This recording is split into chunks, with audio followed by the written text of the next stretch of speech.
That's crazy. So what kind of tattoo would you get? I don't know, dude. I don't know. I'm fucking basic. I was gonna get a microphone, but I feel like it's stupid. It's like, oh, you do comedy, no. Yeah, to be honest, bro, when I look at your peace sign tattoo, it's like, it's really blended in, and I feel like... what are you trying to say, Buffy? I'm saying if you get a fucking a microphone tattoo, after like maybe 20 years, it might look like a black dick. Oh.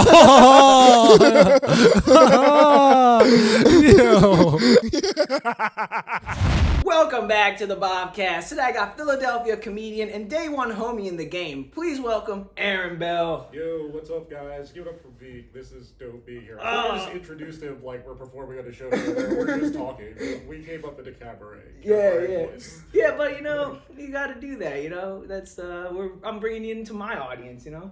How are you? How am I? Yeah. How are you?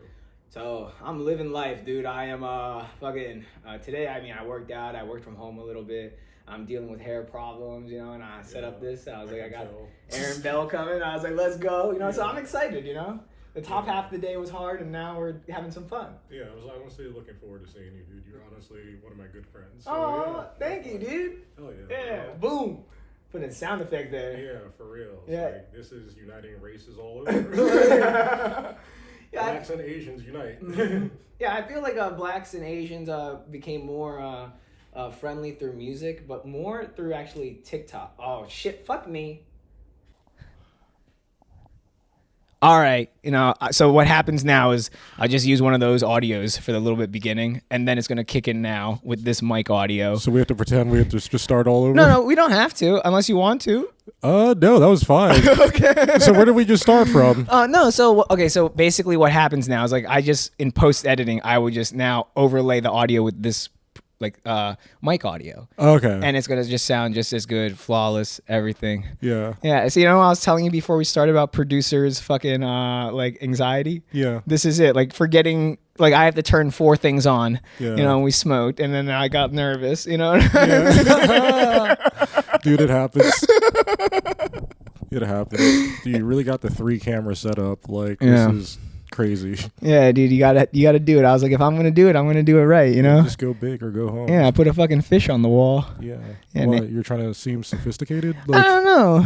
I always loved aquariums, and this is Nancy. That's a fish in an alcohol bottle. Yes. How much abuse did she go through to have to get in there? Oh, she's pretty tiny, not that much. Oh, so how do you feed her? Do you feed her? I feel like this is one you forget about. No, I always feed. I feed both of them. I have Juice in that one, and I just, I come to the wall, put her little food in here, and do you ever change environments for them? Because what if like Juice wanted to live in here and experience the alcohol life, like the serenity of going to the top? And yeah. She just wanted to experience big ocean life and a small fish in a big world. Mm-hmm. So originally she was in that big tank, and he was in the small bottle on the podcast. Okay. And he now is getting a little too large. Like he was too large, and I was literally like trying to put him in one day, and he was like not going in. I was like, all right, Juice, you have graduated to the big tank. Oh wow! You think he's gonna outgrow that one as well? I hope not.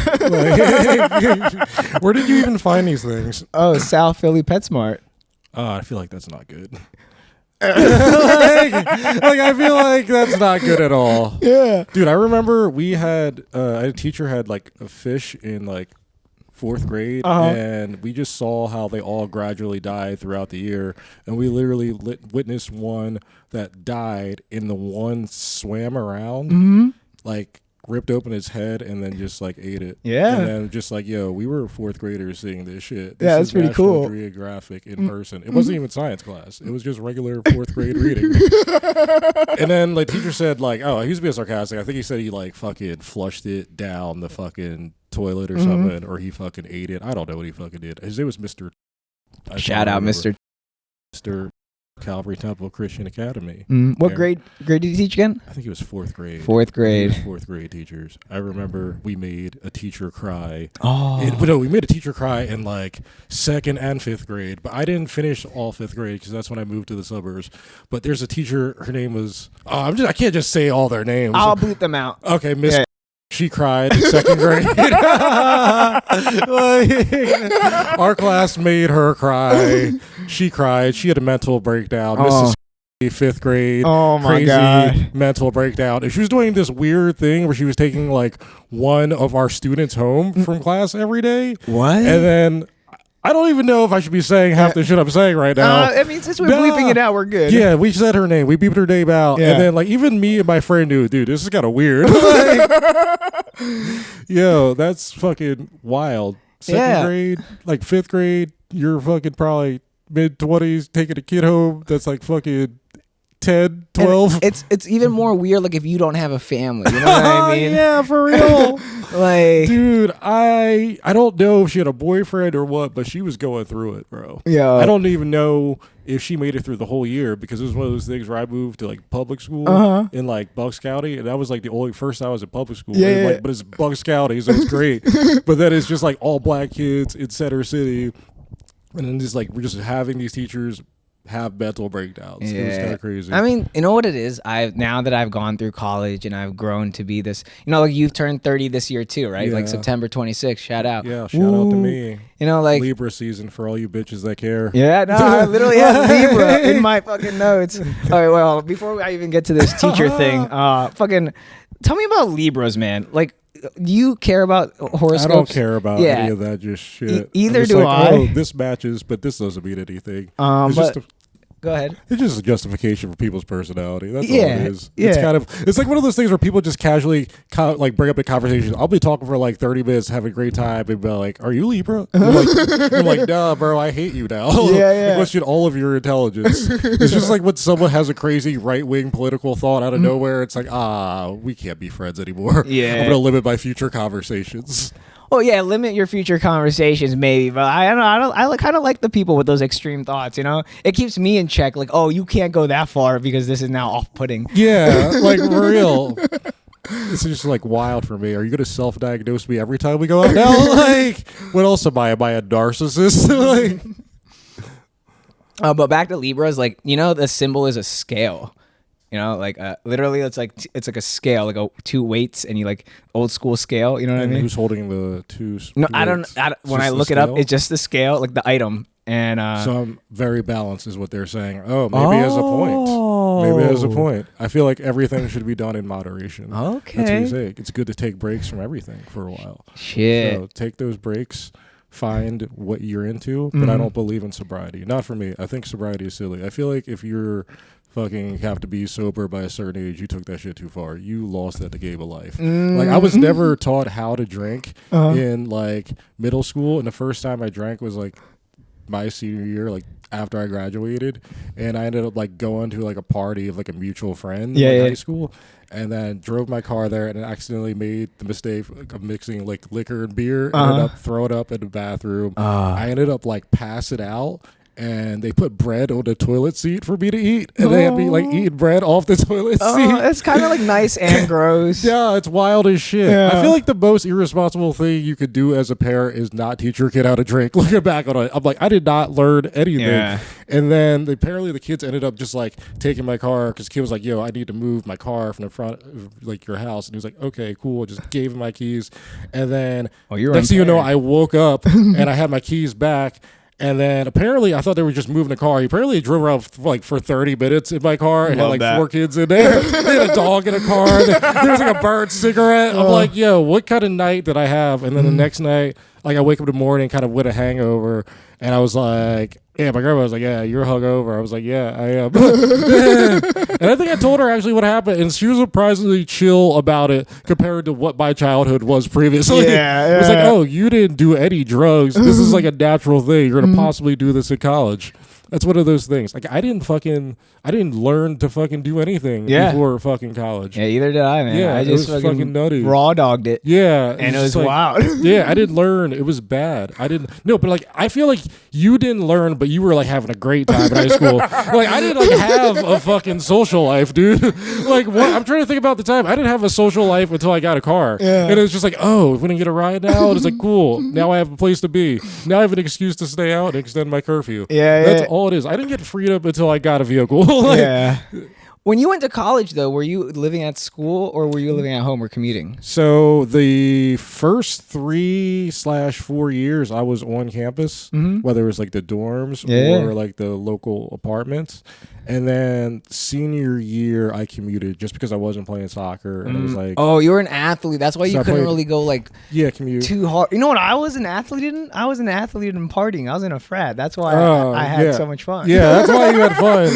What was it like being the only Indian kid in a white frat? What's that like? So white people do gay shit. Yeah, white people do gay shit regardless of if they're a frat. Even if it's not a frat for white people, it's a frat. Like, I don't know. There's something about loving your bros so much that makes it kind of little gay, you know? But it's okay. It's okay. But you know, how many times does someone intentionally get naked and everyone laugh? Be honest. Our house really didn't do like much gay shit, to be honest. Okay, cool. We didn't really beat anyone up during like pledging. Okay. You know what I mean? Like if people got into like fights, I was like post pledging usually. Pledges you had to like treat kind of like well because or like you couldn't go too over the top because you know they're pledges, you know, like they're like not one of yours yet.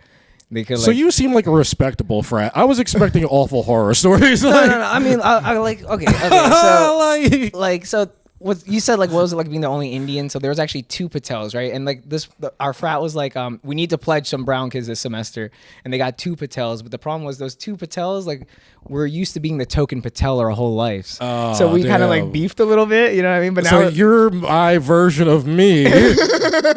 I almost wish you were poor. Well, I was the poor one, and he was the rich one. Really? I couldn't tell, dude. And you know, eventually it was like, you know, like we made amends because we realized all these white kids are dumb, and you know we have very similar backgrounds, you know, like raised very similar, you know. So, but you know, we I feel like you had the Black Panther version of a frat in between you two. Yeah, that's you just beefing. But like, you know, we had like lineups, like, you know, like people yelling at you, like, "What's my hometown? What's my major?" You know, like shit like that, and like you had to do like anything like a sport, like push-ups, sit-ups, whatever on the wall. You know what I mean? Okay. Wall sits. It's like. Then obviously you have to like do people's like chores. You know what I mean? They'll be like, oh, fucking, you know, and then you have like this little pledge book, and like in the pledge book you have to get like every brother's signature, and like sometimes like some brothers will just like give it to you if they're like seniors, you know, they don't give a fuck. And then some dudes like will make you like do like 4 tasks for them, and then you can get like cigarettes, like sometimes, you know, like get cigarettes or something. So how long were you someone's bitch until you got in? Like, a semester, but like sometimes it's like you're everyone's bitch, you know what I mean? Yeah. And like I was pledge master one semester. I had like in the fall, and did you ever abuse your authority? Oh yeah. Like, you know, I feel like I'd be making people just do some dumb shit. Yeah. Like, yeah, dude. And honestly, the worst things we like, I wasn't even like a part of. I was like, when I walked into it, I was like, what is going on here? You know what I mean? Yeah. That I can't say. That I have to tell you after. It's like, it's like you're like testing out activities, you know? Yeah. But one wholesome activity. I'll give you one wholesome activity. Oh shit. What's the rest abuse? God damn it. Yeah. No, I mean, it was like not abuse, but like it's all mental, you know? Like when I love to like, my thing about hazing, the way I did it was I was so nice to the kids like when it was off hours, you know what I mean? When I was pledge master especially. Yeah. And when it was time to go in the basement, I would literally just let all my fucking childhood trauma out, dude. It was like sometimes I'd just yell at them, and it was like, yo, what the fuck? You were yelling like you were yelling at your parents. No, I was yelling like my mom was yelling at me. You know what I mean? The things she was like is coming back, dude. Yeah. So it was good. I needed it. But you know, like, do I feel bad now? Yes. Yes. Yo, do you stay in contact with some of those people? Oh yeah. Like I just hung out yesterday with the other Indian kid. You know, that was in my pledge class. Oh shit! What's his name? His name is Pratik. Pratik. Yeah. We called him Teek though. Yeah. Oh, I like that. I feel like I've heard that Indian name before. Bhavik, Pratik. I knew a Bhavik before. Oh, have you? That's sick, dude. Yeah, there was a Bhavik in my school. Oh, nice. I mean, yeah. Was his last name Patel? I'm gonna guess yes. I wonder. No, I don't think so. When I went to college, in my Chem 111 class, the kid that sat next to me and my lab partner was literally Bhavik Patel. And it was there's another Bhavik Patel. Yeah. So what the fuck, dude? You need to get more names, bro. Why does it? What do you know? Indian people need to get more names, bro. You just recycling the same names. There's a lot of names out there. You know, I've only like met like in my whole life like 4 Bhavik Patels. You know what I mean? But how many Aarons have you met? I met a couple black Aarons actually, and a couple white Aarons. I know a couple white Aarons. Like, you know what I mean? Yeah, that's very true. It's like for how many compared to the mass population, like the still percentage is small. You know what I mean? Like, there's so many people, Indian people. You know, so many names. Yeah. Yeah. Fuck yeah. Yeah, dude. Yeah. You know what's crazy about today? It's Friday the 13th, dog. Yeah. Honestly, if I wasn't here, I would consider getting a tattoo. And if I didn't have a show later, I'd consider getting a tattoo. What do you think about getting a tattoo of, dude? Friday the 13th tattoo deals. I don't know. Is that a serious thing? No, Friday the 13th, they have like tattoo deals in certain tattoo shops. You didn't know about this? No. I got a peace sign like in college here. I got a peace sign there. Oh, right there? Yeah. That was like my last one I think I got. How many tattoos you have? I never thought you had a tattoo. 5. So I have my grandparents' name. I have my grandfather on my left, my grandmother on the right, and I feel like I put my grandmother on my right because it's like, I don't know, my right hand's just my hand. Yeah, my hand. My right hand, yeah, but like. Which hand do you jerk off with? My right hand. Yeah. Granny. Yeah. What's her name? Elizabeth. Oh, that's great. Oh shit. Do you have any other ones? Dude, yeah, so grandmother, grandfather, don't worry, be happy. Then I have peace sign, and then I have a Bible verse. Oh. But even though like I'm not super religious, I honestly just got it because I couldn't fit the Serenity prayer on here. 'Cause I think the Serenity prayer is more universal regardless of whether it's associated with Christianity or not. What is the Serenity prayer? I don't really know shit, so. God grant me the serenity to accept the things I cannot change, courage to change the things I can, and wisdom to know the difference. I like that. Dropping fucking knowledge here. Yeah, I like that. You know, like you gotta let go. Like you gotta let go of the things that you have no control of. Just be focused on the things you can have control of. And then what's the last thing? And wisdom to know the difference. Yes. And like, you know, you gotta have like that knowledge to just be like, all right, like this is when to act versus this is when to let go. Yeah. Wow, that's so beautiful. Yeah. There's also a book I read a few years ago called the 4 Agreements by I forgot his name. I forgot the dude. Don something. But it's basically the premise of each chapter and each principle. The 4 are: be impeccable with your word, try your best, something, and don't take things personally. Be impeccable with your word, try your best, don't make assumptions, don't take things personally. I gotta work on that last one. Sometimes I take things too personally all the time. Yeah, I still have to work on things a little bit. Be impeccable with your word. I think I'm pretty good with that. Try your best. I think I could do that. Don't make assumptions. I think I'm pretty decent at that. I'm pretty good. And then like, don't take it personally. It's like, don't take it personally. Yeah. Especially what we do. Yeah. So I always assume shit. You know what, Aaron? I always think everyone's like, you know, beefing with me. And I think they're not, to be honest. You create fake scenarios in your head. But sometimes you need to create fake scenarios like Michael Jordan does for motivation. It's like, you have to make this fake beef in my head in order to motivate me through this set. Yeah, It sounds like psycho energy, but you just think about things. You're just like, okay, I just need to get motivation. This has been easy for a bit. I don't know. I just need something. I always say like I have so many beefs, but then like, you know, if anyone's to ask me like who, then I was like, oh, I don't know. I don't know. Myself. You just don't fuck with me. Oh, dude, that's crazy. So what kind of tattoo would you get? I don't know, dude. I don't know. I'm fucking basic. I was gonna get a microphone, but I feel like it's stupid. It's like, oh, you do comedy, no. Yeah, to be honest, bro, when I look at your peace sign tattoo, it's like, you know, it's really blended in, you know, and I feel like what are you trying to say, Bhav? I'm saying if you get a fucking a microphone tattoo after like maybe 20 years, it might look like a black dick. Oh, yo. Dude, just a big black head. It's like, yo, that thing is girthy. Yeah, that thing has some width. Yeah. I'm just saying, like, you know, just I always like want to get tattoos, but then I wonder like how will they age on colored skin? I think you'd be fine, but because I like to tan too. I like to be outside, you know. You like to tan. You're a pretty beige or something. I know, but I like to get dark, dude. Like, why do you want to get darker? You want to be dark like those dark Indians that are almost more dark than black people? You want to be those? Is that a specific kind of Indian? It probably is. Let me look it up real quick. But like those really dark Indian. You know what I'm talking about. You know, like when I talk about like, I used to do a bit that was like, you know, I love summertime and tanning because I go light-skinned to dark-skinned in like 3 months. You know, and like when I'm dark-skinned, people treat me a little different. They treat me like, you know, like I shouldn't have emotion. Like, you know, I should be stoic all the time because, like, you know, like dark-skinned dudes aren't allowed to be fruity. You know, like light-skinned dudes, you know, they can be like kind of fruity and shit. And like everyone's like, oh, he's just light-skinned and all. You know, have you heard this stereotype out there? Oh yeah, like dark-skinned dudes just have to be dark-skinned people like are better lovers. Yeah, you know what I mean? Like, we gotta be tougher. We're made fun of more. They're quiet. You know what I mean? Quiet. Where it's like always like the light-skinned dude is like loud and fucking shit. Yeah, because he has a half white in him. He has that confidence, but also knows you're black, dude. Yeah. Someone has to tell him. Dark Indian people. Let me look this up real quick. Why do some Indians have dark skin even though they are Asian? Oh my god. Do you like have the debate with some people like to say like do you like okay so do like other Asian people say like you're not Asian? Oh yeah, like yellow Asian people will say like us brown Asian people aren't Asian, but then you know I was like guys, let's just for the sake of the map, you know, we all have to agree on something. You know what I mean? Like like and just like what we've learned, like okay, we're all Asian and India is a subcontinent of Asia. Yeah, that's what has been.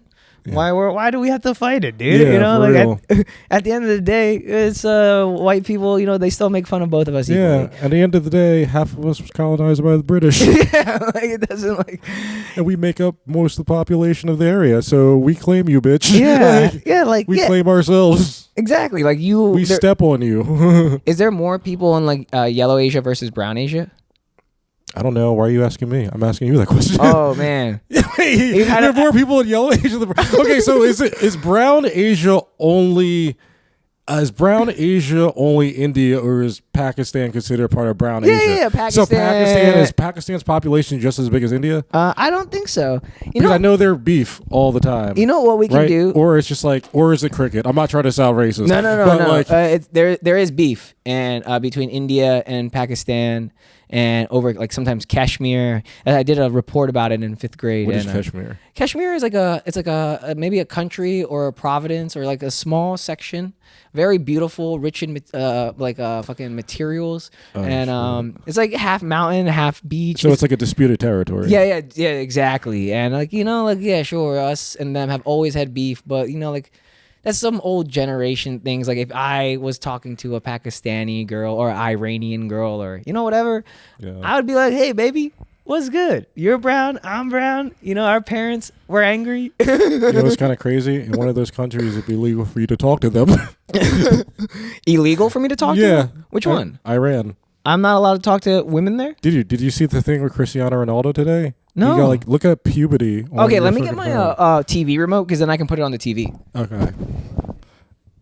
And honestly, I didn't follow up on this, but the story was basically that. So, like, he plays in the Saudi Arabian League right now, right? So their form of the Asian Champions League is like playing against a team from like Iran, and apparently he like hugged a reporter or something. Okay. And it's illegal to hug a reporter. So next time he's in the country, he's supposed to receive like 90 lashes. Oh my god! Imagine Cristiano Ronaldo receiving like 90 lashes. That's like the European version of Jesus Christ dying. Dude, 90 lashes is like medieval, dude. Yeah, like Cristiano Ronaldo, not like Iran. Maybe it's like a Google thing. I had to like delete my history really quick before I screen shared. That's what I was doing. My bad. Yeah, but it's crazy. All right, where's Bob's TV? Dude, sometimes this TV wants to not be connected to the fucking network. And it's like, oh my god. But luckily I'm an IT dude. And it was like funny you started talking about soccer because I had who are your top 3 soccer players, Aaron Bell? My top 3 soccer players in the world? I guess. Of all time? Of all time. I would say I would say of all time, it's definitely going to be Messi 1. Yeah, Messi, Miami. Ronaldo 2. 3 is hard, honestly. I would just say 1, 2 for right now, because the problem is I feel like there's so much of a generation that just retired, but there's so much of a generation right now that's thriving, but they're so young and so early. Like Kylian Mbappe and Erling Haaland are just going to be 2 of the greatest players of the next 10 to 15 years. Yeah, so it's Kylian Mbappe. That's his 3rd favorite player. Oh, yeah. French. Yeah, so you went to school in the suburbs. What language did you take when you were growing up?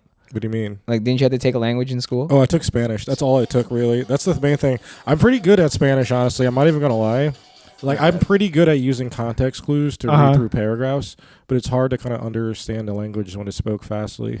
Yeah, no. Because it's like you have to tell them to kind of slow down. But it did help me and my dad get through Peru when I was 16. Yeah. So I went there for a soccer trip, but I was unable to play because I had, like, knee surgery. So, like, we still decided to go on a trip. But it's, like, very interesting seeing. There's really, like, soccer fields everywhere. And even Peru is not even one of the top countries in South America in CONMEBOL. But, like, they're still so passionate about everything. And it was actually during the 2014 World Cup final between, like, Spain and Netherlands, and, like, every bar was fucking packed. It was, like, packed to get in. Oh, yeah. That's a country that's not even competing, and they're watching as well. I mean, so it's soccer, everyone loves it. Seeing. Yeah. So I think it's, like, one of the coolest sports. It just brings people together. I know I'm, like, sounded so fucking stupid. Everybody's like, oh, he's talking about soccer, he's gay. But, like, nah. Dude, it's, like, one of the coolest fucking sports ever. No. Nothing rivals this. And also, you know what's kind of crazy, too? The same passion that, like, soccer fans have in Europe, like, those European basketball fans have that, too. So I see some of the Ball is Life videos, and, like, it's just so much more passionate than an NBA stadium. And then someone made a comment on one of the videos, was like, yeah, that's what happens when you make tickets affordable for, like, the normal person versus making it, like, crazy. It's almost like imagine a college basketball atmosphere, but, like, times 10, times 100, times 1,000 I got with the chants and everything. Like, that shit's crazy. So I feel like America doesn't just match that at all. But we are wild fans. No, it's like America has like football, right, which is only an American sport, right? Like, and then, like, we also have these sports that don't participate globally. Yeah. And sometimes when we go out and like play globally, we're not, like, as good. Like, I think, like, basketball, we're, like, the top in the world. Yeah, but they struggled this year because they basically put out, like, a C team. So, like, yeah, but, like, okay, like, who's going to be on the Olympic team next year? And someone made an article. It was just like they should just get back to, like, holding tryouts to see who's on the team versus just automatically selecting a team right away. Yeah. But I feel like, you got to have certain heavy hitters. So if, like, Bron, Curry, whoever else is playing, they got to play even at, like, their late stage of their career. But you said they sent the C team? Yeah, it wasn't like the top tier players, but they're NBA players that were expecting. I'm just seeing what I just see online. Honestly, I don't follow basketball like that, but I know enough to talk shit. Yeah, no.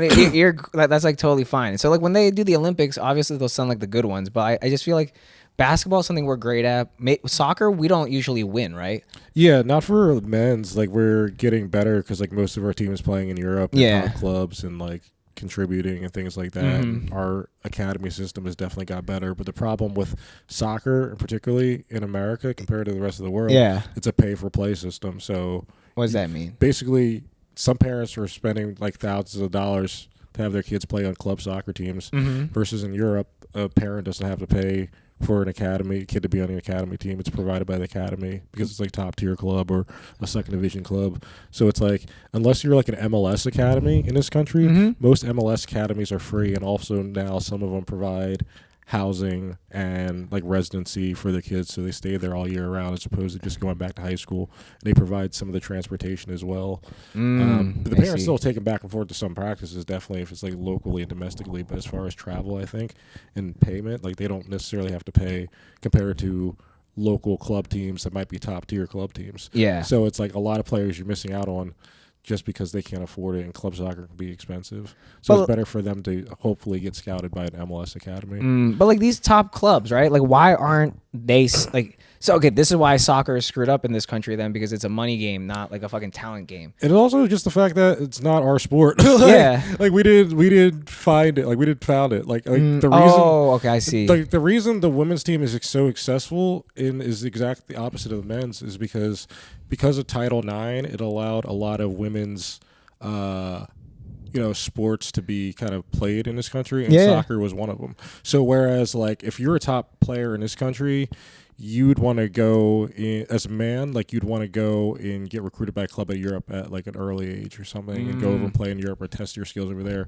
Versus like if you're a top like women's player you would want to come Europe, you'd want to come here for college and university, and we were very ahead of the curve versus other soccer federations in the world, because there's some soccer federations like who just won a World Cup, like Spain, Italy, like other like Sweden, Norway, they're normal teams. China's been there a number of times, but there's some top tier countries that are top tier countries on the men's side that have just started to appear in a women's World Cup only the past few years. And soccer in European countries and other parts of the world was primarily considered a man sport. Women weren't even allowed to play it until a certain age. And it showed like, I forgot, it was like some European Women's Cup final like 10 years ago, and there was like barely no people in a small ass stadium versus a packed out stadium. And even like even though I didn't see the women's, like a lot of like the Women's World Cup, like I didn't watch the full games, I saw the highlights, and it's definitely gotten better to watch. But there's also some times where like I see some goals scored, I'm like, a man would have saved that. It's just like an athleticism thing, or some shitty goals, but it's just like natural things like that. But it's just like not like the style of play is definitely gotten better, but it's one of the things like that's why we're so dominant. We're in women's soccer for so long, but now it's starting to even itself out. Like that. Like North Carolina's women's soccer team at one point won 19 out of the first 25 like national championships for women's soccer, and now there's like 25, like for example, there's like 25 NCAA championships. They won like 19 of them, I think. Wow. I think it was the record. So it's like a very dominant record. Remember UConn women's UConn women's had a dominance for like the WNBA too, or the women's basketball for a while too. But like I like when shit like that evens out. But, like that's why we were so just dominant in women's soccer compared to men's. But we're definitely getting up there because, like I said, we have like top players playing in Europe. So I don't know, man. I think soccer is always going to be out of our league. Yeah, but you know what's kind of crazy though? When you go to these MLS soccer specific stadiums, they're only between 18 to 22,000 or 18 to 25,000. So packed out. So packed out. So family friendly. It's such a good time. Oh yeah. If you went to the Union game, there's not a bad seat in the house. So people act like it's not popular. It's just a niche sport. I feel like it's a more popular, like, more thing to say. But it's very much played in every part of the country. I don't really think it's niche. I mean, they teach you in elementary school, like. But it's not our first thing. It's not a basketball. It's not a football. So it's not a baseball. But even baseball's only excited during playoffs. like it's hard to follow. So it's like unless you're a specific baseball fan that follows it, like I feel like most people don't enjoy watching baseball on TV much compared to football or basketball. I love watching the Phillies, especially when they're winning like this, dude. Dude, both of our teams are doing so fucking good right now, dude. You know what I mean? Like, did you grow up watching sports? Go ahead, take your time. Swallow right there. Take your time. No, it's kind of crazy. So, like, there was one point when I was in kindergarten, I wasn't allowed to watch sports for a week because I would always go in and talk about sports. Because I wasn't like, I watched like cartoons and stuff as a kid, but I got really into sports. And like, I got in through like sometimes like video games, or I've gotten through like action figures. Or like my dad would like watch the Eagles or something. And then like, I think I started playing like the FIFA soccer video game. And then one time, like me and my dad were like walking to like this local park near me. And like we were walking past a baseball field, and like this coach was like, "Oh, you should come out for like intramural baseball, whatever." And so I played baseball like that year. Oh, nice. And then I played I think I played soccer first and then baseball. No, I played baseball first and then soccer, and then I love soccer more and just stuck with soccer ever since. And basically, what position did you play in soccer? Originally I was a defender, but then like a year and I like got thrown in practice in a goal, and then I was a goalkeeper. Oh shit, the goalie, dude. Yeah, it was a fun time. It was a good time. I really really enjoyed it. Yeah, it's fun. It's like a crazy position. It's a hard position. Yeah, you had to wear the Mickey Mouse gloves, the big gloves. The big gloves, yeah. It's a fun time. You wear a cup? I wore a cup, dude. Some people thought it was weird when I told them I wore a cup. I was like, dude, if I get hit in the balls, like they're not gonna stop the fucking play. I have to fucking protect my dick. There's a lot of shots coming in that happens. Like stop it with your balls, you stop it with your face. Like when I had like rec spec goggles when I was younger, like those goofy glasses because I didn't have contacts or anything, I would just like get hit in my fucking goggles, have to adjust that shit, make the save. It's like a great time, especially like indoor soccer when it's just like all about reaction. Yeah. And like indoor soccer it's so much faster. Yeah, like indoor soccer has like two versions. So like I started like with off the wall indoor soccer, which is like Philly Rec League, which I kind of grew up in. But like when I started playing for like a team in the suburbs, they played this thing called futsal. And futsal is like a 4v4 indoor on like a basketball size court. Yeah. And it's like a heavier ball. So it's not a bouncy ball. It's like a heavier ball. It's like a smaller size. So instead of like a size 5 soccer ball, it's a size 4. And the design of it is it's more of like a skillful sport. So a lot of Brazilian kids play it growing up, learning how to handle the ball in tight spaces, getting comfortable, like, kind of freestyling and one-on-one. Oh, yeah, okay. And then also forces you to defend as well, too, and make that transition because you're going to get exposed in that game. As soon as you lose your marker, it's a goal. That's the thing with it. So as soon as one person gets open, and it's also a thing too where like the goalkeeper could be like an extra man too. So it's like very like interesting. It's like a high, fast-paced game, and it's just 2 20-minute halves. Yeah, and it's like very cool sport. So I like that a lot as a kid too. Yeah, it's like those games that are like kind of like they're variations of like like a bigger game. Yeah, they can be fun. Yeah. When people say off the wall soccer, is like literally like, are you playing like in a closed? So like in Philly Rec League, we would play it like in gyms. Yeah, so we would play hit it off the wall. And you could like hit it off the wall. And it was like no out of bounds. It was only out of bounds if it kind of like went into like the bleachers, like stands or something. Oh, that sounds fun and so dangerous. Yeah, like that's when I first started playing. So I started playing like indoor soccer. Philly Rec League. So I played for like Marion Anderson, and that was like the local rec center here in Philly. And like the Taney Little League team that was in the World Series a while ago, like Monet Davis, all that. I don't. You don't remember that? I don't really follow like. Oh, it was like little. It was like a while. It was like maybe 10 years ago. Oh, but like okay. all those kids originated from Marion Anderson. Oh hell so yeah! I played for Marion Anderson, Palumbo in South Philly as well, Cahawks, Feltonville, and we were like predominantly like Hispanic team, and we were just like beating like teams from the suburbs and everything. And the first time we played like the team I ended up going to in the suburbs in Bucks County, we beat them like 4-1 in like an outdoor tournament. And after they had like lost in a year, and then we beat them like 10-0 indoor. The coach was like, "Oh, I want them to join our team," and then we went to that team because it was like a better opportunity. Even like we beat them, and I ended up moving to the suburbs for that. So it's kind of it was a good time. It was like a very good time. Yeah, dude, soccer's a big part of your life. I didn't know that. Yeah, it's kind of definitely exposed me to different things at an early age. And okay, wait, so you played like other sports like baseball. Did you ever play basketball? No, you know what sport I honestly wanted to play? What? Volleyball. I think volleyball is a I played volleyball. I was libero in the that was like what does that position mean? It's like the defensive specialist, and it's like you are back center. You know what I mean? That's like you're the guy. So kind of like goalie, you know what I mean? That's why it's like maybe that's why we confide in each other. So you like you're like the last. Why are you like? I'm the first hit. So you're like right up front and center or something. I'm second row center. Okay, second row center. Every time the guy hits the ball, it's most likely gonna. Me. I'm always first ball. Technically, like libero should get first ball, then it should go to setter, and then it should get spiked somewhere.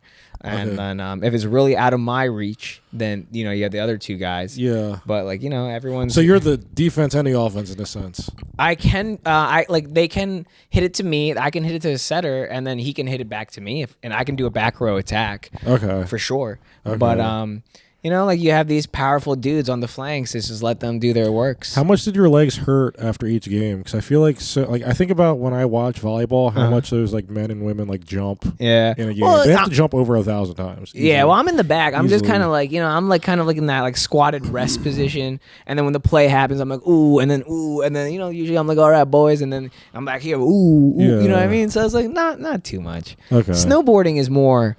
On the legs. I don't do that. Yeah. I will never do that. I'm good. I feel like I would go on the lift. I would not do that. You ski at all? No, I'm not doing that. I'm not doing anything where I could potentially injure my knees when I don't have to. Yeah. Like I've had 3 knee surgeries. I don't need any more. Shit. How? 2 of the same thing. So like one, I've always had knee problems my whole entire life. I was like playing when I was like. Because you're a tall black man? A tall black man. Rare Negroes. That's so good. Great clip. Clip it. Chip it. Now. Oh, that was great. But yeah, so I basically had knee problems like my whole entire life, and like when I was 16, at one point like I was touching like my right knee, I believe, and I was touching it to the point where like I would just touch it like this, like a light touch, and it would just start to hurt. And I was playing in a game, and I just like didn't even do anything like difficult in the game. I just picked up a ball, felt a pull on my hamstring, went over to the sidelines, and felt like this ball floating around my knee. My knee was like swollen, so it was just like loose cartilage. They had to remove the cartilage, and they had to put like screws in my knee, but it's like dissolvable screws though. Oh, that's so cool. The technology is interesting. And then the same thing happened like 2 years later, but it wasn't that bad. I caught it like in the early stages, but like one day I just woke up and I couldn't fully extend my leg, and then when we were just like playing pickup, like my leg gave out on me when I kicked. I was like, yes, there's something wrong. And I went back to the same doctor, and he said like, yeah, you just had the same thing. It was just in this knee. So it's called like osteochondral defect. So it was just like broken cartilage. So. And did you do something to cause that, or is that just something? No, I think it was just natural. I think it was just like a natural thing. I don't think it was anything that I could have done to prevent it happening.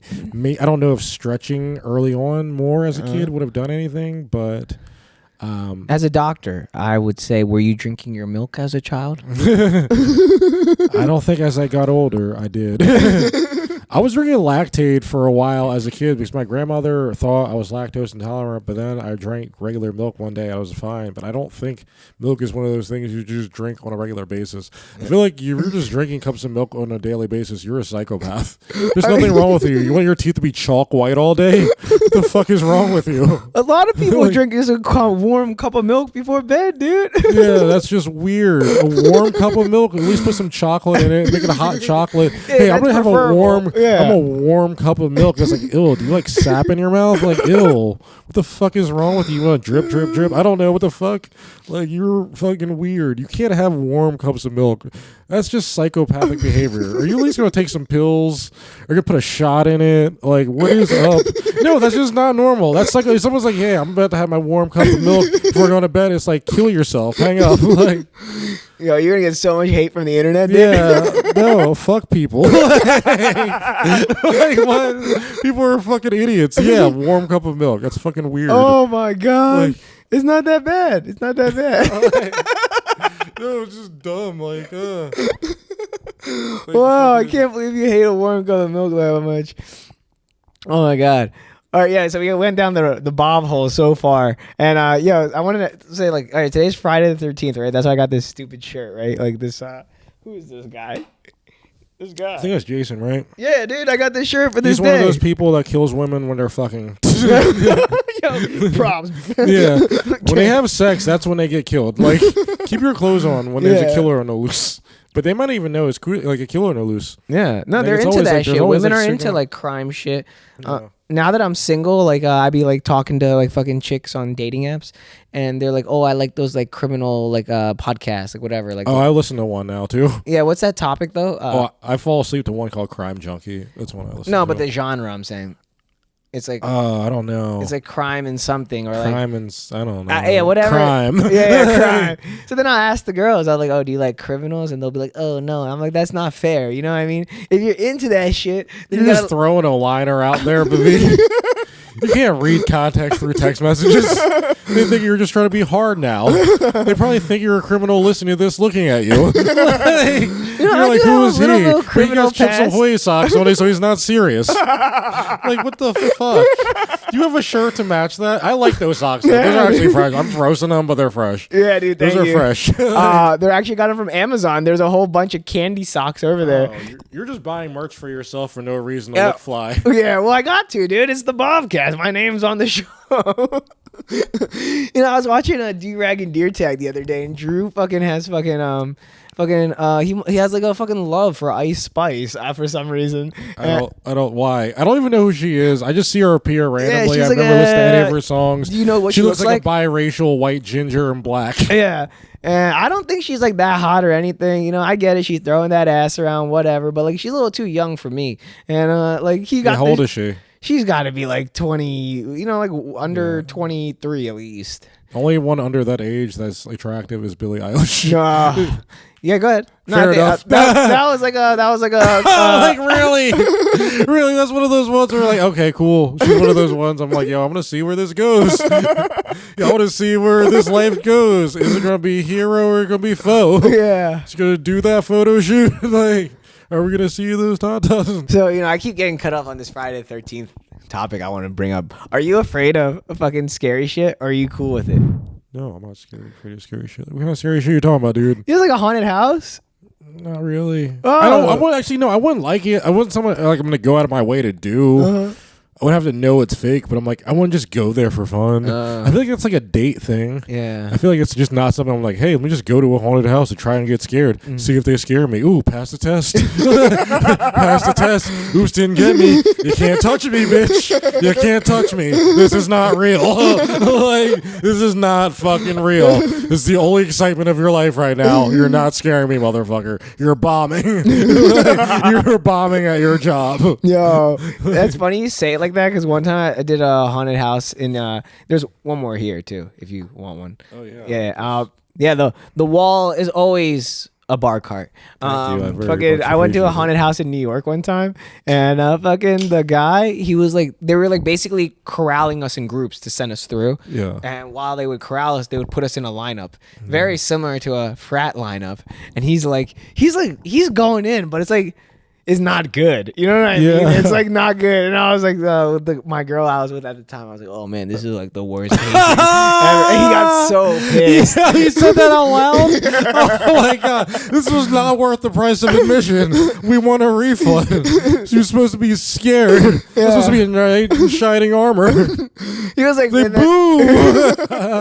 He was like just walking around with this bat, like, oh, you kids better be scared. And I was like, haze a little harder, dude. Yeah, old man's on a bender right now.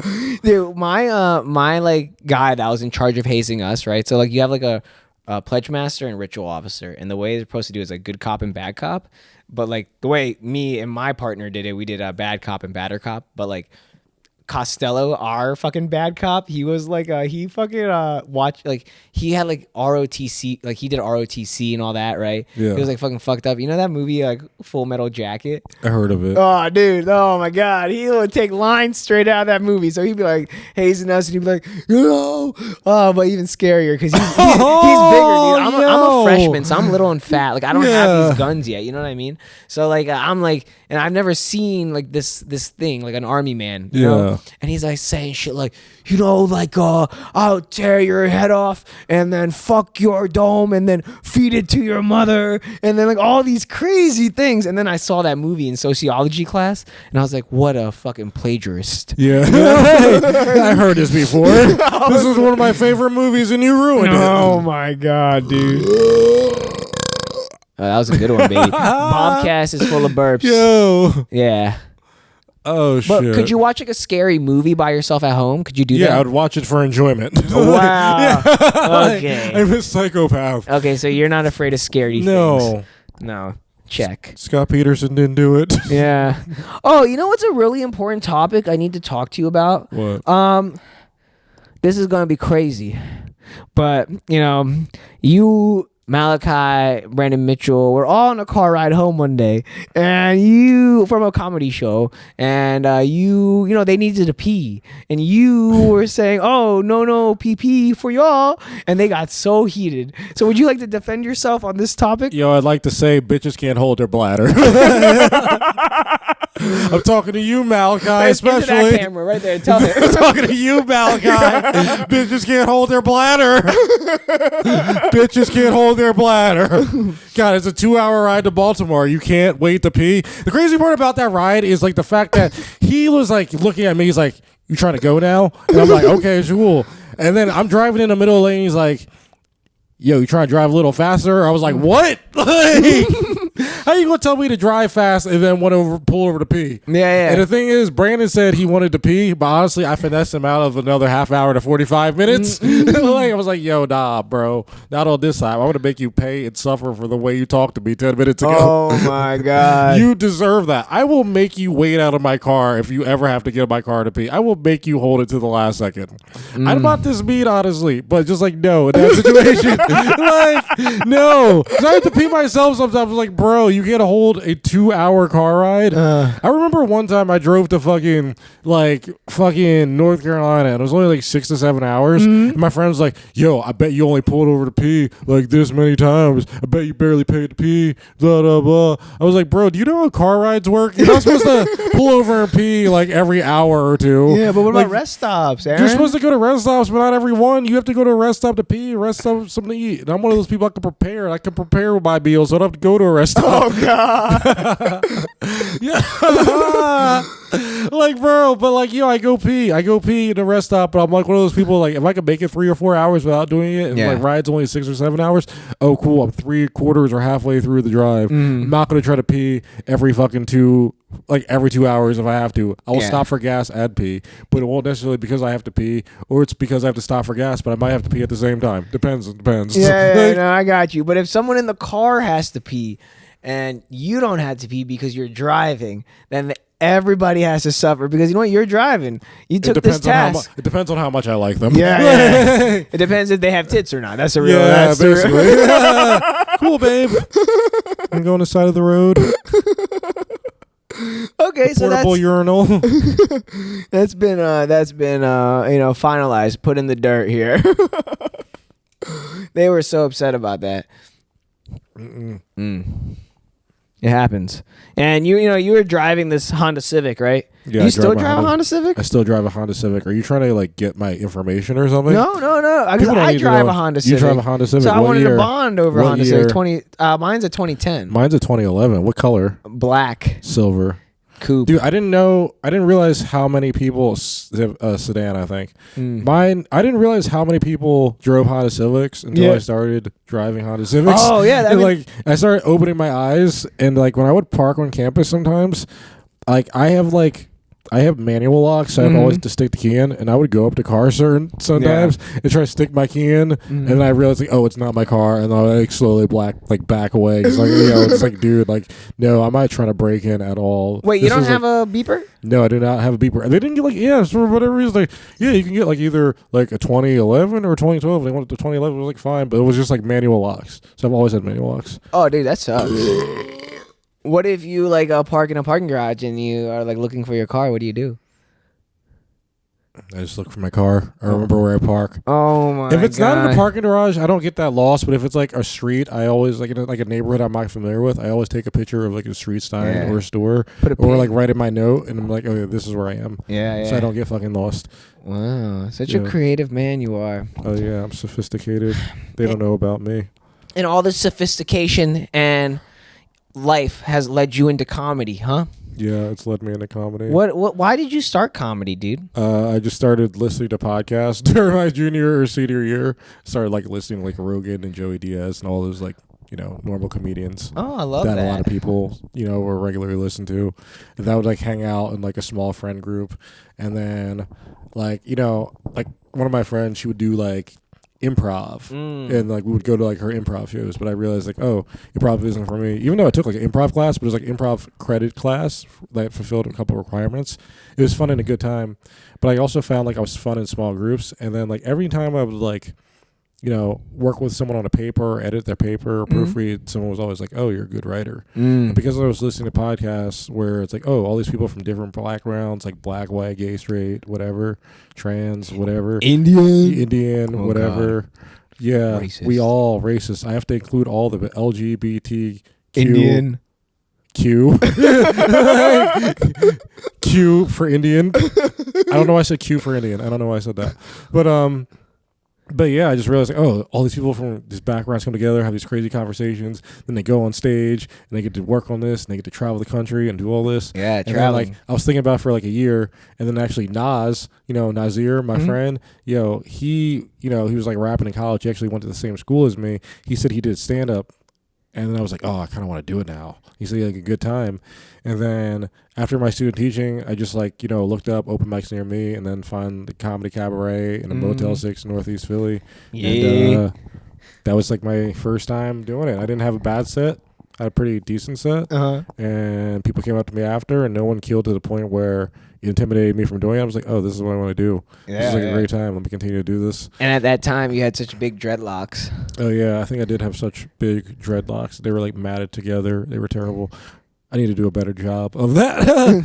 But like, yeah.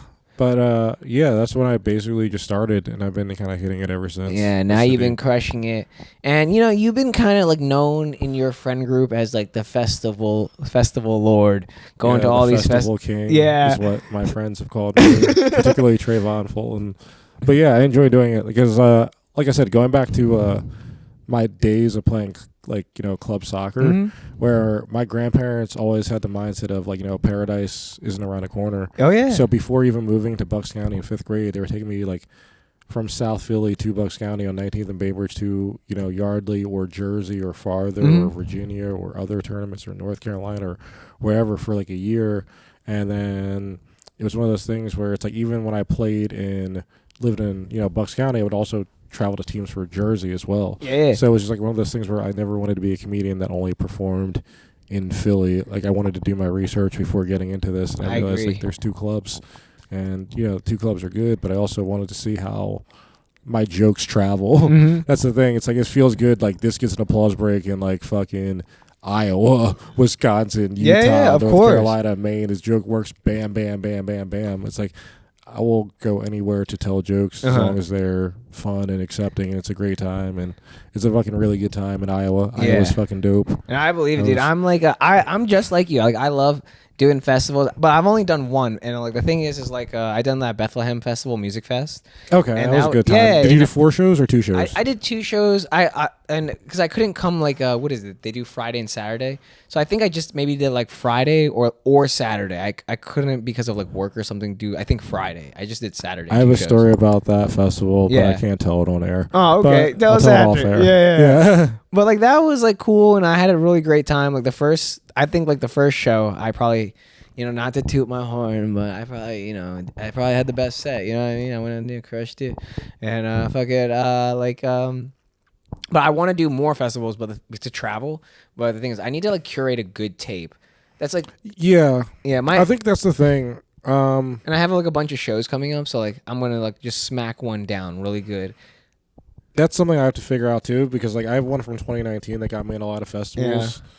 But there's also ones where I look at where I think it's good, but to me it's not that good, or maybe it's also might not be your current act. You know what I mean? Or different things like that. So that's something where I want to definitely get, but like I'm kind of you do need a good tape for festivals. Yeah, because like the thing is, I have like a really good tape from Comedy Cabaret that's like maybe like 2017. Yeah. I put out like 20 minutes this year, which is like good, but like it's like it's not like tight. It's so very loose. There's crowd work. It's like just a whole vibe, and it's like it's really demonstrates this shit. Like really demonstrates if I have a rowdy crowd, I can keep it in control. That's why I put that tape out. Because I had some lady that was like fucking talking the whole time, and it didn't ruin the show at all. Yeah, you know what I mean. So I felt like really proud of that. Like I kept it going, and it was like kind of like that. But I just need one that's just like fucking bang, bang, bang. Yeah, send that out and get a bunch, dude. Yeah. Yeah, they also ask for specific requirements, usually in like a 5-minute tape. They'll say they stop after 5 minutes. Right, that's what I'm saying. It has to be tight in 5. Some will also say they don't even want the introduction of you. They just want you as soon as you're with the microphone in your hand. So it's like, I think the issue with me is like I have like 3 or 4 5-minute sets, but then I have like 3 15 to 20 minute sets now. Or it's like I have like 2 15 to 20 minute sets and then 2 7 to 10 minute sets. Then I have like a 10 to 12. So I have like a different number. Yeah. So I have a decent amount where it's just like, there's sometimes where it's like the audio, it's like, yeah, like the laugh of the person was like, is this the best audio? It's like figuring out the requirement and equipment to do that. But it's kind of, it's very interesting, like the different environments I performed at for both of my festivals this year. Like I was in Tulsa, Oklahoma, and then, Des Moines, Iowa, places I never thought I'd ever go in my life. Where are they on the map? In the middle? Tulsa is considered. They consider themselves Southwest. I was like asking people. They consider themselves Southwest.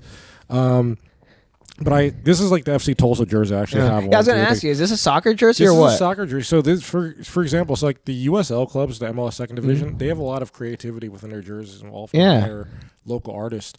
So this was a FC Tulsa.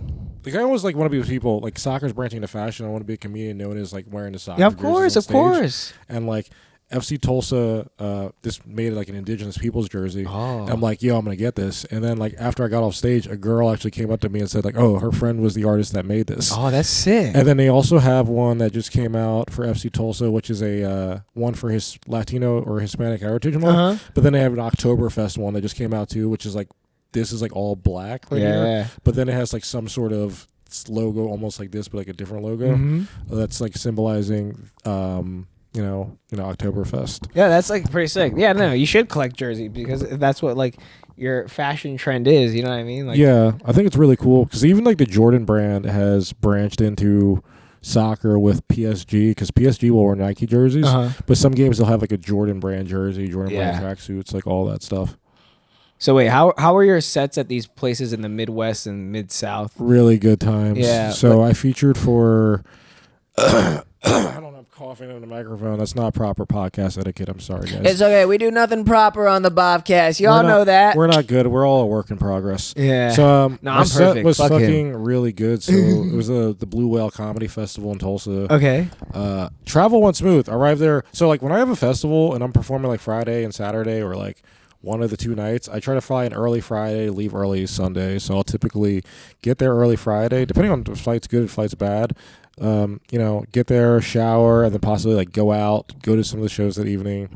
Saturday night, wake up early in the morning, get some sort of breakfast either at the hotel or in town. In town, particularly in the afternoon, depending on whether or not the show is at night or depending on what time the show is late at night. So I go in town. If there's some shows there, like I get something to eat, watch some shows, and then I'll just like kind of prepare for my set at like 9. I was like fortunate enough where I was able to actually see the Tulsa race massacre that took place at the museum called Greenwood Rising. So that's not like really talked about in our history too much. And so it was kind of good seeing there. I got some soul food, and then I watched shows on Friday night. I saw Jordan Jensen. And then I saw Sarah Sherman, and she was at Kane's Ballroom, and that was like the big performance place where I knew I was like, oh, I'm performing here the next night. Yeah. And it was like super packed where I realized like, yo, I get to do this tomorrow night. Dude. This place is like fucking 500 people. Yeah. Just completely fucking packed out. It's like, oh, this is awesome. Just give me like Netflix vibes. And it's almost like theater vibes, where it's like if you ever done like some sort of like theater. I did like the Emmaus Theater, in Central PA, but like theater laughs where like they fucking trickle in, where it's like there's like a lot of applause. They're waiting on every thought. You can kind of take your time. And I told one of my friends that I'm doing 15 minutes. He's like, I know what you're gonna do. You're gonna do jokes for 12 minutes and then like laughs for 3 minutes. So I was like, yeah, exactly. Yeah. That's exactly what I did. So basically I did 15 minutes and the jokes hit. Justice joke gets applause breaks everywhere. Oh yeah. The Chet Hanks joke where it's like gets jokes everywhere. It's no, I got you. So just going to like these different towns and seeing these jokes or seeing like, oh, I'm doing it in front of these people. I could do it. Yeah. I could do it in fucking middle of nowhere. These jokes fucking hit. These jokes are good, as opposed to just kind of in Philly. In Philly, or it's not like shade or anything. No. But it's just like in locally or whatever. Yeah. So it's kind of seeing which works or which doesn't, and like when to change things, when to not. Yeah, as you get out of the city, people get their buttholes loosen up a little bit. Yeah, people ultimately just want to laugh, particularly in these small towns. And I even saw that in Central PA in the Church of Satire when I like featured Friday and Saturday night, particularly the show on Saturday night. And it was just like, once that first joke hit and I even acknowledged, I was like, you guys are cool. Yeah. I'm doing that little riff, and it's just like, I got to give 10 more minutes or 20 more minutes. It's just like great knowing and just build that rapport. And then like, I had you for 20 minutes. I absolutely just cooked one after the other after the other. Yeah. Like dirty stuff, intelligent stuff, dark stuff. It fucking really worked. Like the laugh groans. I think Paul Spratt gave me like the best compliment ever. It was actually at Music Fest a few years ago when he was just like, I love when a comedian can make an audience laugh and groan at the same time. And I fucking love that because I don't think you're supposed to be comfortable all the time. The thing is, like, jokes are different and just getting comfortable. Can I crack that one? Crack that one. Yeah. Go for it. And the jokes are different and you get comfortable in the silence and just like, that's why I like Burr so much. I love Bill Burr when he's just like, he's wringing everything he can out of a bit, but he's also getting comfortable in the silences, and in the silences getting the laughs as well, and knowing where the bit is going, where ultimately there's going to be a payoff at the end. So every joke isn't going to be the same, and sometimes you got to get comfortable in the silence, and sometimes jokes are going to hit people a certain way, and sometimes they're going to pull back. But at the end of the day, you know where you're fucking going, and hopefully they're along with you for the ride for the punchline. So yeah, so like I think two things there. Like you were like, if it doesn't hit, you always got to remember, yeah, dude, you got another joke coming. Don't get upset here. It's part of, like, I'm a storyteller. So, like, the thing is, like, I don't go up there like Jimmy Carr, right? Like, he has, like, fucking jokes. Yeah. I just have this story about my life. And then if you don't particularly like this one, you might like the next one, right? Yeah. So it's like, like, that's how I think about it. Yeah. And then also I learned, if they are not laughing, they're actually listening, Bhav. Yeah, they're because you have a crazy life and you're a wild little boy and they have to fucking gather like all this information you're giving them. Yeah, and sometimes it's overwhelming. You're an overwhelming guy, dude. Yeah, and I learned that, and I was like, all right, cool. Yeah, it's like you have to bring them down to your own pace. Yeah. It's almost like we're going to control the tempo of this game right now, regardless of what happened before me or what's going to happen after. But this is the tempo. I'm going to get you in this and control you, but you're going to get to know me. But it's just like kind of bringing them into like, this is who I am. This might be different. This might sound slower. This might sound whatever. So... yeah, like I said, like every joke is different. Like you're a storyteller. I don't know. I have some jokes that are stories as well. I have some jokes that are set up punch. It's just I try to write set up punches because for open mics, you get like 4 minutes. So I'm like, oh, maybe if I can try to write one set up punch every try, you know what I mean, just to learn the skill. But they never really work. You know what I mean? Yeah, but it's okay. I mean, I kind of want to get more comfortable like telling stories and telling more and more stories, but also at the same time, I think there should be different kinds of jokes. I think there should be set up punch. I think there could be one-liners within your set. I feel like there could be stories. I feel like it's rhythm. Keeping the audience on edge the entire time. But ultimately kind of knowing where the laughs should come within each, but being comfortable when so you can pace. Either they don't get or So it's very interesting seeing. Yeah. Especially if you can end on like the other day I was at Jester's, right? For an open mic. And I was like kind of bombing, and then I lost like my notes in my pockets. It ended up being in my fucking pocket, but I just couldn't find it on stage. So I was like, oh, like I'll finish on a banger, and I finished it on like my Dairy Queen material, but like just like the first like 3 bars to the first punchline. And it was like I hit the punchline, but then I already started saying like, all right, my name's Bhavik, but then like the laughter started roaring in, and that kind of like felt cool. Like I finished, I like was like doing like my little Bhavik, give it up for London, and they started like really laughing, and I was like, that felt cool, you know what I mean? Like I was like piecing, and they're like cracking up. He's getting brought up and like on laughter, you know what I mean? So like I get that, dude. You just like fucking crush him. Yeah. No, it's good to end on a laugh. Well, you try. You hope. You try to. You don't want to go out like that's not just like so basic and like, oh no, duh, fucking dickhead. Like, yeah, it's good to end on a laugh. I say that because like, I've not ended on laughter and my time is running out. I'm trying to get that. Like it happens to me at not Ortlieb's, but fucking Fergie's, dude. I did a showcase there, and I'm like, I'm running the light, dude. I'm gonna give him. Dude, it's that bad? You had to get off before. You had to know your time. No. Okay, it wasn't like 10 minutes. Like how far? Like maybe like 12 minutes on 10. You know what I mean? Oh, that's not too bad. But it's also like, were they? Whatever. They were hating me, but I was like, I have to make you happy with one at least. You know what I mean? And I was like, but you were digging yourself a hole each time. Yeah, but honestly, that's not my crowd. And was it like uppity white? The thing is like I couldn't really tell what they were, and I also got brought up on the wrong name, and I feel like that's a big thing in a comedy show. Like if you don't feel like the vibe between the comics and the host almost. But I would just literally just go on stage and say Bhavik. Yeah, it's but give it up for Bhavik. No. That, I feel like just something like that. Like even like the audience might laugh at that where they call you Bhavik. Yeah, just like give it up for Bhavik. Just like hey, give it up for Bhavik, and then people just laugh at that. The fact that it's like it's not Bhavik, it's Bhavik. You fucking moron. But I feel like kind of rude sometimes if the host gets my name wrong and I try to like you know what I mean like no. You assert your dominance. I know, it's not anything like personal. It's just like, no, my name is Bhavik. I feel like sometimes with my soft, smiley, giggly face, if I start to assert my dominance, it feels like it's like, oh god. But also, I don't think that's the thing where you even have to assert your dominance. It's just like, hey, give it up for Bhavik. Yeah, you don't have to say it angrily. You just like, give it up for Bhavik. Yeah, I don't know. So it's like one of those things where it's like. I'm just hoping after time people just get it right. You know what I mean? Like, okay. Yeah, I feel like your name has to be written out phonetically sometimes. You have one of those names, Bhavik. Because there was a kid named Bhavik, but he was called Bhavik. Yeah, that's the thing. Yeah, but they called him Bhavik. But his name was Bhavik. He literally went by Bhavik. Yeah, and that's the other brown kid I was talking about, Chem 111. He went by Bhavik. Okay. So but it's actually like it's like Bhavik. It's like when you say it with the accent, it's like, oh, Bhavik, yeah. You know what I mean? Like Bhavik. No, that was bad. But it's like, you know what I mean? Like, maybe the first one was better. But, like, it's softer. It's like That sounded really authentic. Yeah, well, it's like, I mean, I whitewashed it. Like, Bhavik is like the whitewash version of what it's supposed to be. Like, America likes that Veek. Like, it's a good syllable. Yeah, I like it. It's a strong, like, Do you have a middle name? Oh, Vishnu.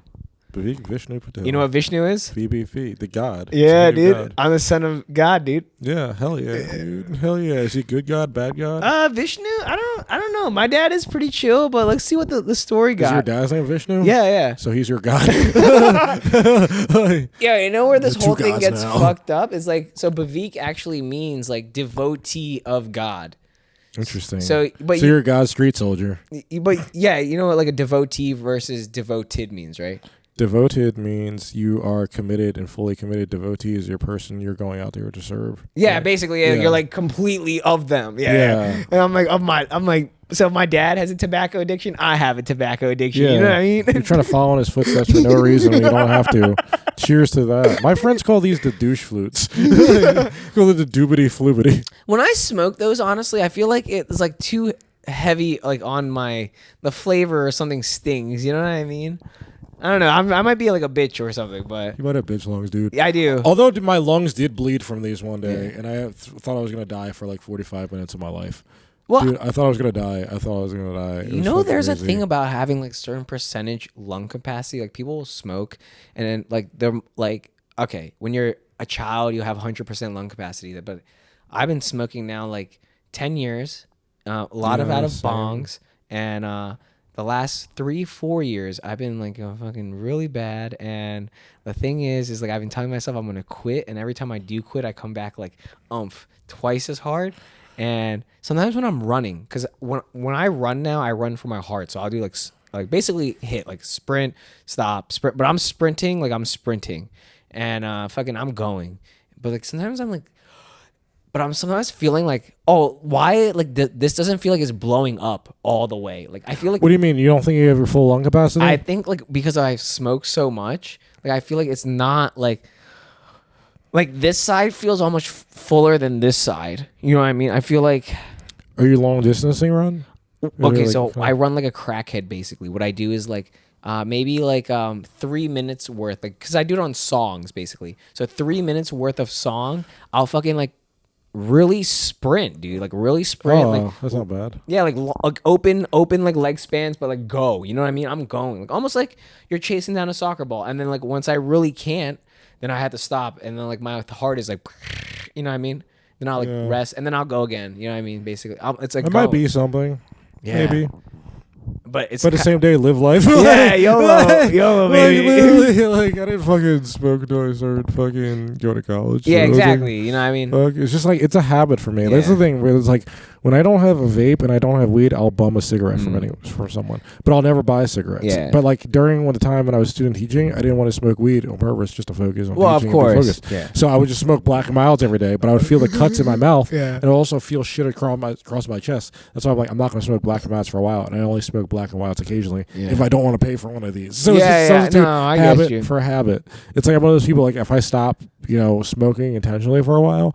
Like I'll smoke more socially, like if I'm in a mic or someone passes around a joint. I rarely buy weed that much, but like, I will substitute fucking smoking weed for like drinking more. But I also drink more by myself. Yeah. Not like in an alcoholic way, but like I'll get a 6-pack of IPAs and finish it in like 2 days. Yeah, I rarely drink by myself. I don't feel lonely doing it or anything. It's just like I'm kind of bored. I've had a long day.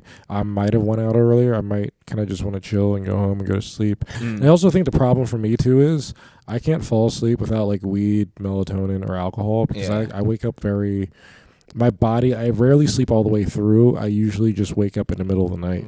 So it's kind of annoying. And I also kind of think about the fact like my mom got like Alzheimer's and like dementia at an early age. Yeah. So I wonder if it had to do with the fact of lack of sleep. She was working 3 jobs. She was like a single mom. So I have all these feelings just like you, right? Or especially like I sometimes forget right now. You know what I mean?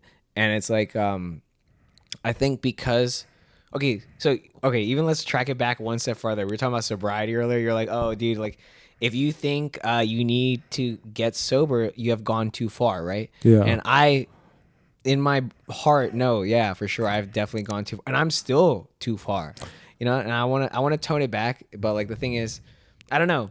It's called taking breaks because you seem like a functional person to me. So I'm not going to tell you what to do, but unless you're self-destructive, I think you're fine. I'm self-destructive. That's the problem. Like, but what do you be doing that's self-destructive? Like, I'll tell you after this because my mom watches. Okay, your mom's watching this. Sorry, Miss Patel. I'm Aaron, by the way. Invite me over for Thanksgiving. No, he's very mom. He's very good. But like, good. You know what I mean. But like, so do my black friends. Yeah. But it's like, yeah, I'm trying to get sober. But like, the thing is, when you do get sober, so you were saying like you got to smoke, take melatonin. I had a melatonin stage as well, and then that was when I was living actually at my parents' house because I couldn't really get fucked up because I had to be home. Yeah. And then alcohol. But the thing is, when you give up all those things, you start to dream again. You know what I mean? And I'm afraid. I don't like my dreams, dude. I don't like them right now. I do not like them. It's scary. We have to. Yep. You have to confront. I had a dream where I did a hit and run on my dad, and I drove away from the scene, and then he showed me the footage. Oh. His dad's a police officer. Yeah, it's crazy. He like showed me the footage, and I ran away from the scene, but it didn't even make sense when I looked at it in my head. But it's like, how the fuck did I get a Honda Civic under like a Dodge Ram? It just like fit perfectly under, but like I ran away from the scene. It's like, oh, I did a hit and run. My friend's like, you should go to therapy for this. I'm like, but he didn't die. Yeah. But that's the thing. Like it's like when you approach sobriety, it's like I want to do it because I need to tackle these issues, and I've been like I put them away for so long, and I call that the third world toxic masculinity. Like my dad, I've maybe seen him cry like twice. I've never seen him really get frustrated either. That's like I've seen other dads get frustrated, and I think it's time. Eventually, I have to. I can't like when you want to see your dad cry, or do you want to cry? I want to cry for sure. Yeah, everyone has to cry every once in a while. I'm just healthy. like, come on, bro. In the year. You have to cry. Yeah, you have to cry. It's natural. You have feelings. I sometimes watch like the Bridge to Terabithia. You know that movie? I've heard of it. Yeah, it's like a stupid little movie. At the end, dude, it's like a movie with a sad ending. You know what I mean? It's not a happy ending. Like someone dies, and like sometimes it gets me there. Like, yeah. And it's good to watch. You sound like you come when you cry, dude. Like, oh, dude, you sound like you came right now. You sound like you blew a load. I'm not gonna lie. Sometimes when I do nut, I do get like a little tear. Oh, really? Yeah, teardrop. And I think it's because like that my body is like, oh, I'm so relaxed. I can let one or two out. Yeah. But I feel so I feel so sad. Like, oh. It's like, don't judge me, audience. Fucking cry and jerk off at the same time. But it's crazy, man. But there are some movies I do intentionally look at to try and get emotional and cry, and this is acceptable to cry at. Like one movie is I haven't watched it, but it's like a movie with like Morgan Freeman, and then like a girl is like married to like the dude, and then like she kills the dude's sister by mistake, and it kind of throws her into a spiral. Yeah. It's like an indie film or something like that. I forgot the name of it. It's like it's almost like an adult coming of age thing with tragedy, but like I kind of want to see it. I want to fucking see that movie. What's fucking Morgan Freeman, fucking Pugh? What's her fucking Pugh? What's that girl? Florence Pugh. Yeah. Florence Pugh, Morgan Freeman. Hold up. Let me look at this shit up. Yeah, I bring it up on TV. Oh yeah, Florence Pugh, Morgan Freeman. Because I look at this like, oh, this is a movie to get sad and cry to, but at the same time, I'm like, I don't want to just get sad and cry for no reason. Yeah. Because I'm one of those people where it's just like, I feel like I struggle to feel too much and not enough at the same time. But then there's sometimes where I can get like tear up for like no reason over the silliest thing. This bitch? Yeah, Florence Pugh, Morgan Freeman movie. And then I'll pop up. I forgot what it's called. Yeah, dude. So like, I've been really expressing this thought on stage about crying. And I feel like maybe I've developed a brand of Good Times B that's like, oh, you're never supposed to be sad in this brand. You want to hear something interesting that I heard on a podcast? Sure. You're talking about, and it kind of comes to feelings, and I feel like it's kind of true, and it's kind of maybe a detriment, but at the same time, I feel like you can find a balance as a comedian. You'd be able to do this in general, and this is just for everyone. It's just for myself too. I heard on Mark Norman's podcast, he was talking to this film star. I said film star. That sounds so weird. He's not a film star. He's just like he literally makes movies and shit like that. Franklin Leonard, and he was just like, in comedy, you have to arise. Like comedy teaches you, in comedy you have to, rise above your feelings. In acting, you're taught to be in your feelings. Oh, so it's really interesting when I heard that. I'm like, oh, that is kind of right. At the end of the day, you're supposed to come out as a winner in a weird way, and people feel good and happy for you. Not necessarily shitting on someone, but like you have to rise above whatever bad was done to you versus acting like you almost kind of have to be in your feelings. You have to be the victim sometimes. You have to be the victim in acting. You have to embrace that sadness. You have to versus like comedy, like you have to kind of, I got over this. This hurt me, but I got fucking over this. I'm a fucking champ now. No big deal. I got fucking broken up with, but here I am. Like, I always feel like people have told me a lot, and I agree with this. Is like I don't know where the punchline is, because like I don't know like, oh, like have I done the premise too far into the darkness where I cannot get the punchline, or like is this even a punchline? You know what I mean? Like I have no idea what a punchline is, to be honest.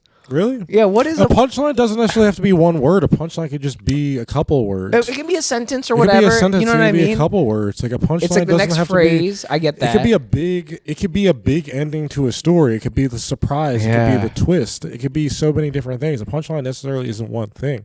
So you just have to find a punchline within the joke. But the premise, I feel like the premise should be somewhat engaging. The premise can't always be based in a fucking story right away. Granted, it's coming from someone who I do have, certain bits where it is longer. Yeah. It is. I have to hit you with information. You have to kind of ride That's along. what I'm saying. I have to be comfortable with the silence.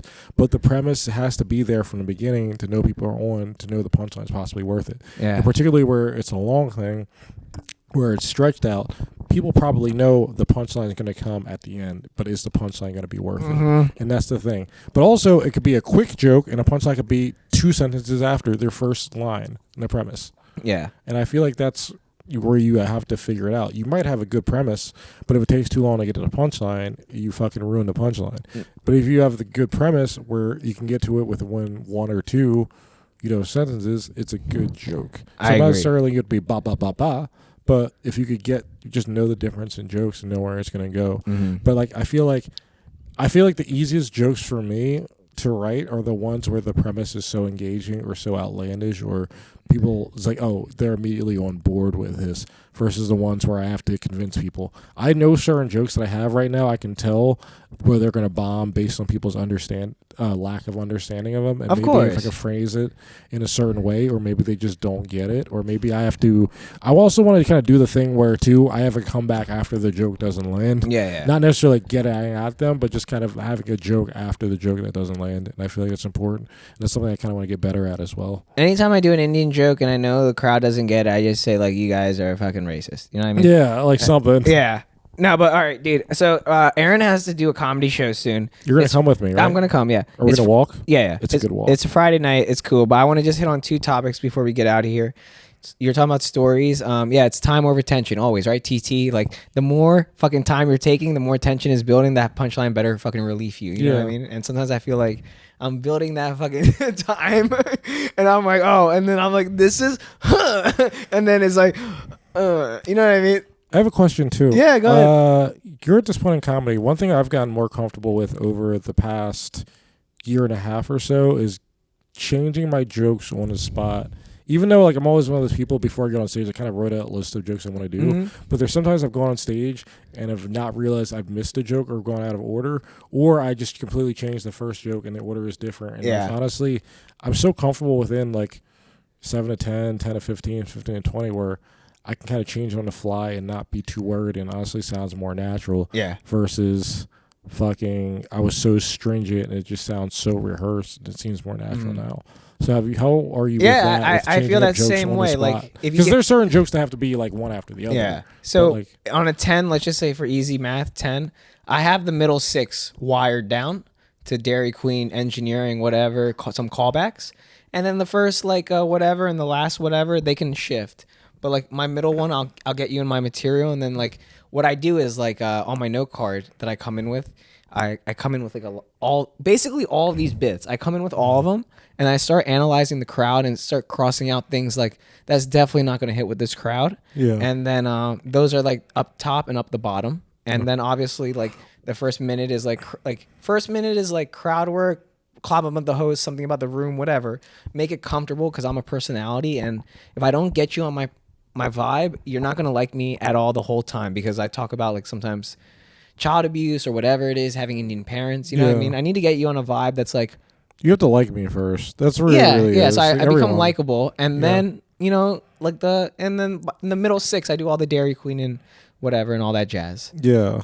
Do you have to get them on your side first? Just realize the situation, who you are within the first 1 or 2 minutes. But I agree. I actually figured all this out in like the last little bit. Like even like, you know, as I become more single, it's like I'm learning like how to become weird in my own self and find like these are the things that like people have found attractive in me. Like these are what the things that you were doing.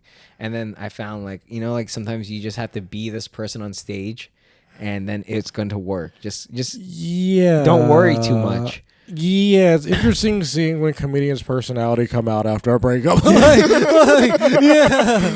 It just happened. Like it's funny. It happened to me too. A Good Person. That's the movie. But it's happened to me where it's like, oh, I'm fucking smiling on stage. I'm happy on stage. I'm doing this. I'm doing that. It's like, oh, where was this person? Yeah. Well, I'm a smiley guy, but the problem is when I watch my tapes, none of them are smiley. In my like, even my mom came to my first comedy show. And my first comedy competition, I lost to James Hancock, shout out. But I came in second place. And what she said is like the whole time you didn't smile on stage. And like in my life, I've like even my karate teacher when I was young called me like Smiley. He never even called me Bhavik. He was like this smiley kid. Interesting. Yeah, so it's like Smiley. Sometimes I feel like I'm on stage and like I have to. I don't know, like if I smile too much, they think I'm a bitch. You know what I mean? Like a bitch bull. And I'm like, but it's not being a bitch bull. You don't have to be a hard ass for no reason. Yeah, that's like, why you don't have to be a bro. I'm getting over that hurdle. You don't have to be a bro. You don't have to be like I'm better than you. And that's also something I'm struggling at. Yeah. I don't necessarily struggle or anything. It's just like I'm not gonna lower myself beneath you where you think you're better than me. But at the same time, I think I don't go up there and think I'm too cool for you either. But I feel like it's like high status versus low status. There's this book about it's like this improv book I had to read for that class, but it's like being high status in a situation and being low status. And the difference between high status is like, you know, talking with confidence, this, that, the other, kind of going on, all knowing, feeling comfortable with your words, this, that, the other. So you're asserting that role, and almost even in the conversation, you're asserting the dominance in a way, or directing the conversation. Versus you're talking to, like, they know where this person is, they know they're confident, they know like they're but you know that thing you were saying before, like we were filming, it was like because you were like raised in like the suburbs and like no trauma, you sometimes feel like it's bragging, right? So like it's hard for me, that's something I have to figure out, where it's like it's hard for me to talk about my childhood because my childhood was good. I don't know. And I feel the same way where it's like the instance, like, you know, I've always had a bubbly personality, but I feel like sometimes when you watch like the coolest acts, it's like they're kind of hard, you know what I mean? They're like hard, rugged, and I'm like, oh, like how do I be hard? Like how do I be cute and toxic? You know what I mean? I'm just figuring out the balance. Thing, dude. I hated this shit, and it was fucking stupid. I did like fucking a show in like Germantown. It was like a small cafe. Yeah. There was 4 people, and this dude came up to me after the show. He's like, "You have good jokes, but you need to be more likable." I'm like, "Get the fuck out of here! What the fuck, dude? Like, what is that?" Yeah, you know what? I asked Malachi about some beef or anything I could bring, and he almost like brought this up. Like they told you, some audience member told you need to be more likable. Yeah, I was just like, what the fuck? Like you were liking, so the jokes are good, but I need to smile. Like what? Aaron, stop looking like such an independent black woman. Yeah, dude. like I don't know. Like what do you want? He's like, what? This is a cafe with 4 people. I can literally do whatever the fuck I want right now. Like. All right, so let me give you one last thing. Then we have the ice cream game, and then we go out of here and we do comedy. How about that, huh? I literally just broke my mic, but it looks like it's still recording. Yeah, dude. Producer struggles, man. You know, this is my life is a big old whole poop shoot. So like earlier you were saying like. You went to these festivals and people were saying like you had someone that complimented you and they were saying like, oh, the way your act goes is like laughs and groans. Oh yeah, yeah. And I believe that is I haven't put it on a shirt yet, but it's called rowdy crowd theory. Okay. And basically what you want to do is you want to bring them like, okay, and where I got rowdy crowd theory from was like EDM concerts. People leave EDM concerts tired, right? Okay. That's your goal at the end of like when you're headlining like your own show, you want to make people exhausted. Yeah. And so you bring them through this emotional cycle where you have like positive jokes, negative jokes, but they're not too negative where you upset them to the point where they're like, fuck this guy. You know what I mean? Like abortion jokes or something like that where you can like kind of like, but like if they're smart enough, you'll be like, okay, they're correct, and then you just bring them up this cycle, up and down. Maybe child abuse, Dairy Queen, engineering. You know what I mean? Like fucking just bring them up and down. At the end, they're like, what the fuck? And you hit them at the end with 3 or 4 callbacks, bop, bop, bop, bop, bop, and then boom, they're tired. They're like, what? Yeah. In the rowdy crowd theory, that's what I think a show should be. Yeah, I feel like it should be ups and downs. I don't feel like everything should be a super happy jokes. I feel like it should be dark jokes, like silly jokes. Yeah. It should be this or the other, but it's also, developing your act as a comedian. We're all continuing to grow as comedians and kind of realizing that where it's, I want to get more silly. I want to get more this. I want to get more that. You should kind of growing as a comedian. That's really what it is. I feel like it should not be predictable for the audience for a while. So if it's predictable, it's not funny anymore. I feel like you should make the audience uncomfortable with jokes. I don't feel like it should be safe. Like I feel like you should know where, like, you understand we have a rapport, we're laughing, but I feel like where it's like I can do a silly joke here or I'm making fun of myself, but like, oh, I can go dark and I can make fun of someone else, but it's a clever joke and you're gonna laugh even though you don't want to. I love that, dude. Like so that's the thing where it's like you have to get comfortable in the silence, and I kind of know who I am as a comedian. I know who I am as a black comedian. I know I'm not your stereotypical black comedian. I'm also one of those comedians where it's like, like I didn't mean to cough into the fucking microphone. It's all right. Improper etiquette. But like, it's one of those things where it's just like, I'm not like, I vote Democrat, but I'm not super far left. Mm-hmm. But it's also at the same time, it's like, fucking just make fun of everyone. Yeah. So it's just like you have to toe the line as a comedian. But I also feel like you should never, people should never know where you're going. And also, I do agree too, where it's like it should be a good joke, but I feel like it should never be so divisive that it completely loses a crowd. But at the same time, it's like anything can lose a crowd depending on who the audience is. I think so. I feel like you have to test the waters, but I feel like you have to test the waters, but you have to build a rapport to test the waters. There is a difference, in my opinion, with intention, right? About going out to hurt feelings, versus like I'll tell you a joke that I did over the last night or two. And then we have to go after this though. I'm not going to tell you on here. I'm just going to make you do the fucking but I don't want to say it on here because it's a bad joke. Yeah. And it doesn't work. But it's about intention. Jokes are about intention, audience, and know that. Very much intention. So Aaron, the way I end every podcast, I don't know if you ever seen the Bhav Cast before you've been on it, but we played the Blizzard game, and I know you smoke some marijuana and you love ice cream. Have you ever been to Dairy Queen? I've never been to Dairy Queen. Well, this will be very complicated for you then, and you are guaranteed to lose. Another win for the Bhav. So we usually start in the middle because since the episodes have been out, everyone knows this ice cream. Okay. Do you know what it is? No. You got 3 guesses. Are you gonna give me names? No. Okay, no. So you had to just. These are all blizzards from Dairy Queen. My family owned a Dairy Queen. You know that, right? Okay, yeah. Yeah. So these are all blizzards from Dairy Queen, official blizzards, and I'm just asking you to start guessing on this middle one first. I feel like that is a strawberry blizzard. I'll let you take your sunglasses off because color is and. I'm so colorblind. Yeah, and those particular have a weird color on them. I feel like that's Reese's. No. You have to start here, buddy. Okay, but was I right? I don't want to. Okay, cool. I can say an ant right now, but like the thing is, it's, you know what I mean? Like let's start here. Okay. Yeah. I feel like this guy. I feel like it's like Rice Krispie fucking blizzard. Okay, no, ant. Okay, how many choices do I get? You get 3. It wasn't strawberry? No, but I'm not even going to count that because strawberries is like a... I feel like that's a cookie dough blizzard. No. Cookie dough.